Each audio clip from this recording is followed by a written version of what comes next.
یہ بات در حقیقت یہ ہے، یہ ظلم بھی آپ کو معلوم ہے، ہمارے سنی بھائی بھی کرتے ہیں یہ عوام الناس، یا علی مدد، کسی نے یا محمد مدد نہیں کہا آج تک۔ مسجدوں میں یا محمد تو لکھا ہوا ہے، لیکن یہ یا محمد مدد کا نعرہ کہیں بھی میدان میں نہیں لگا۔ مدد کا نعرہ لگتا ہے تو حضرت علی رضی اللہ تعالیٰ عنہ کے نام کے ساتھ۔ اسی لیے حضور نے فرمایا تھا، اے علی تمہاری مثال عیسیٰ کی سی ہے۔ عیسیٰ کے بارے میں لوگ دو انتہاؤں میں مبتلا ہو گئے، محبت اور عقیدت میں غلو کرنے والوں نے انہیں خدا کا بیٹا بنا دیا، اور ان سے دشمنی اور عداوت رکھنے والوں نے انہیں کافر اور مرتد قرار دے دیا۔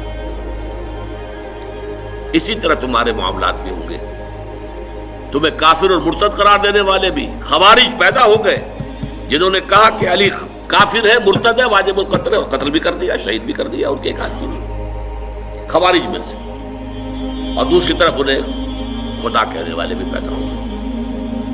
لیکن اللہ تعالیٰ نے حضرت محمد صلی اللہ علیہ وسلم کو اس زیادتی سے، اس ظلم سے محفوظ رکھا ہے۔